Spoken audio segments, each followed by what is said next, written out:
Alright, let's start covering pre-test number 2. This is usually given to you a week or two before you actually go take the test, so we can gauge where you are and shore up any holes that you may still have in your understanding. So let's jump right into it with problem number 1. Alright, so number 1 is wanting us to order the following numbers from smallest to largest, or least to greatest, and the numbers they give us are the square root of 67, negative 2 to the third power, 5 squared, or 5 to the second power, and 19 over 3. We don't have them all in a consistent form, so let's go with our favorite and just go straight back to whole number or decimal number, and we'll go from there. Let's switch over.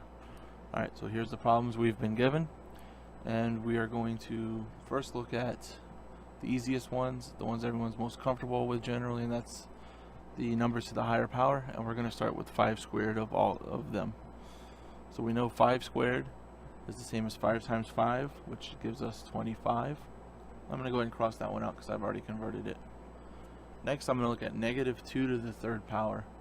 Well, I know that I have a negative and an odd exponent, so I'm going to carry down the sign. It's still going to be negative. And then I'm just going to figure out what 2 to the third power is. Well, 2, 4, 8, so I have negative 8. That's done. 19 over 3 is the next easiest, or the one most people are the absolutely most comfortable with. 3 goes into 19 6 times. We have 1 left over. If that doesn't make sense, 6 times 3 is equal to 18. 19 minus 18 is equal to 1. Put it back over the denominator.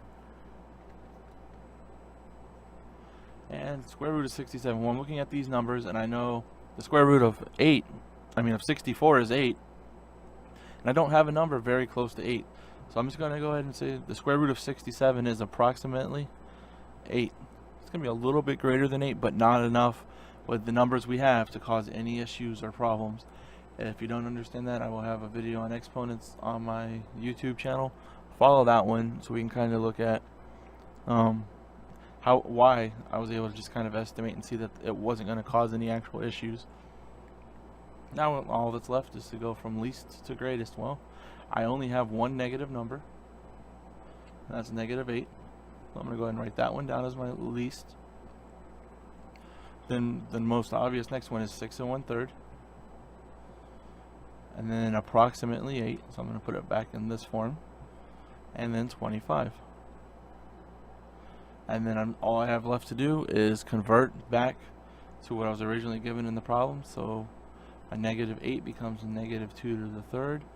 19 over 3, square root of 67, and 5 squared.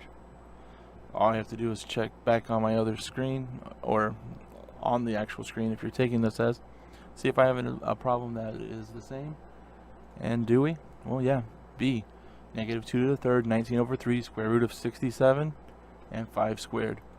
So that is our final answer. It's available to choose, so we can be pretty confident that we did that correctly. Alright, let's move on to number 2. And number 2 says, so it's another ordering problem. Order the following series of numbers from smallest to largest. We have 5.3 times 10 to the negative third. We have 1.2 times 10 squared. We have 2.7 and 2.07. This one looks pretty easy. The first thing I'm going to do, I know I'm going from smallest to largest, or least to great. So when I start working these problems, I'm going to try and just see if there's anything I can go ahead and start with. Well, I know 2.07 is less than 2.7, so that's a good start. So we know kind of where those two are going to fall. Well, 5.3 times 10 to the negative third. Well, what does that 10 to the negative third tell us? We're going to move our decimal 3 to the left. So let's do that really quick. So we're going to start here, 1, 2, 3. Plop that in there. Add our 0, so we have a 0.0053. Now we have 1.2 times 10 to the 2.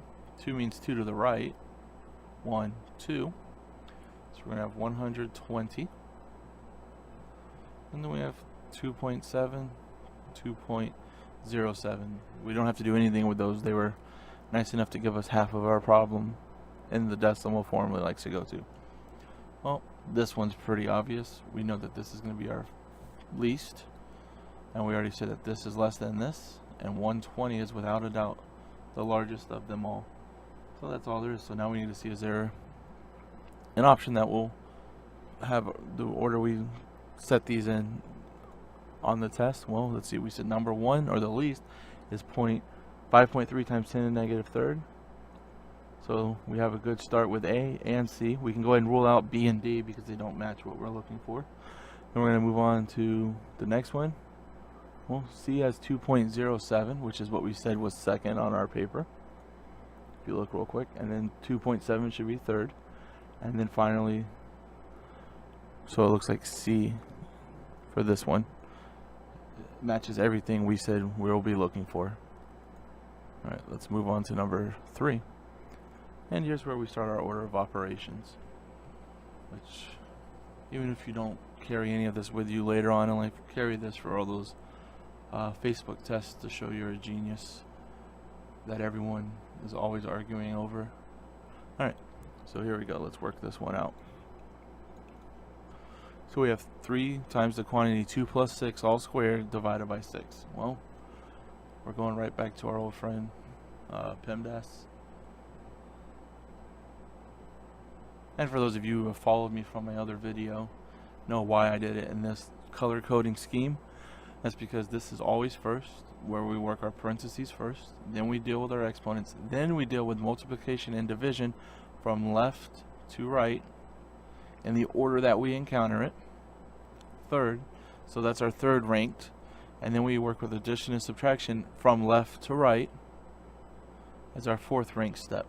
So let's start going through these problems. Well, our number 1 ranked step is to deal with any parentheses. Well, 2 plus 6 is 8. We're going to recopy the rest of the problem.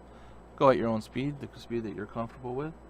Next, we are going to work with exponents, which we do have an exponents problem. So I'm going to go ahead and do 8 squared. I'm going to have 64 divided by 6. Now we can do 3 times 64 divided by 6, or I'm just going to say, let's not do that to you right now. Let's do it in order of operations. 3 times 64 is 192 divided by 6. 192 divided by 6 is 32.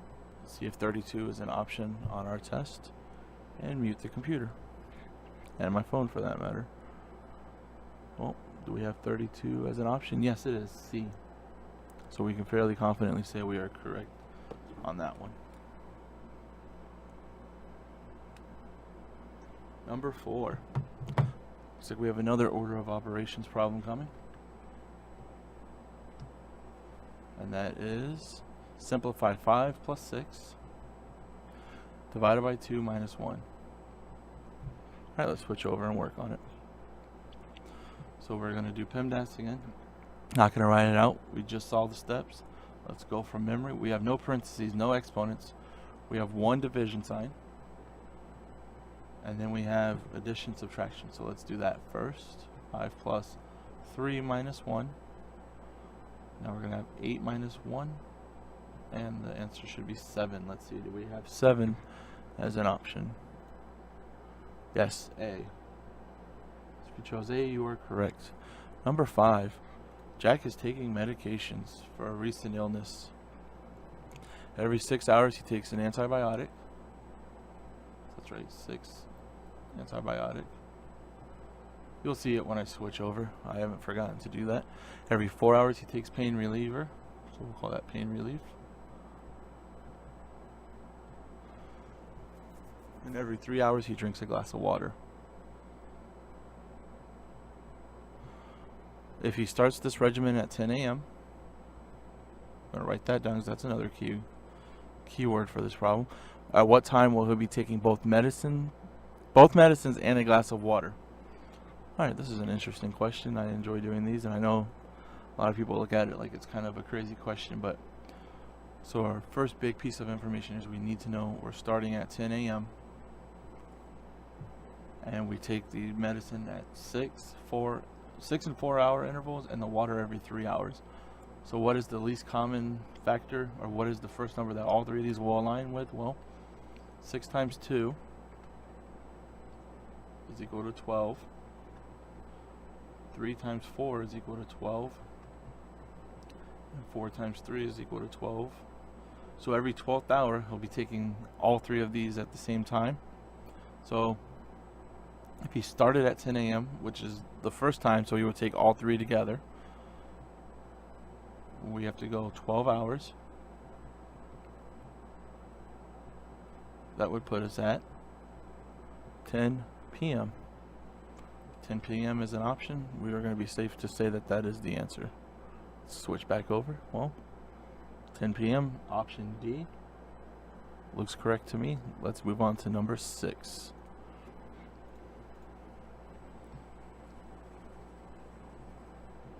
Number 6. 3 lengths of 2.25 feet each are cut from a board 12 feet long. How long is the remaining piece of wood? Okay, so we know we have 3 pieces of wood that we are cutting 2.25 feet each. So we're going to multiply that to find out the total amount we cut. And the total board was originally 12 feet long. So what do we need to do? Well, first we need to switch over and start working this problem. So we have 3 feet, or 3 sections that we are cutting down to 2.25 feet each from a board that was 12 feet. So we're going to first figure out what's the total amount we're removing from the board. Well, 3 times 2 is 6, and 3 times 0.25 is 0.75. So we removed a total of 6.75 feet from a 12-foot board. So all we have to do is say, well, it's 12 minus 6.75, and we're going to be left with 5.25. So let's see if that's an option, and I already see it. It is option C. So we're good to go. That one was pretty fun. Alright, number 7. What do we have going on here? Let's read it off my paper. So we have 12 plus 6 divided by 2 times 9. And it wants to know what is the correct order of operations for this problem.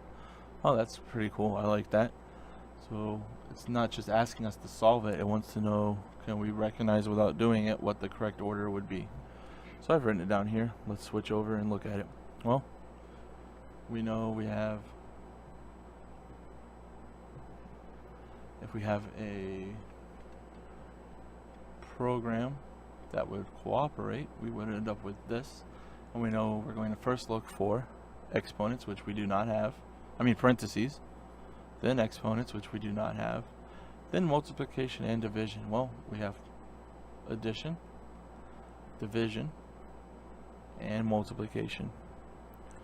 So now we need to know we have D and M. So they can go in any order, so we have to go from left to right. So we're going to have D, M, A, or division, multiplication, addition. Is that an option? That is option D on our test. So if you have chosen that, you are correct. Alright, number 8.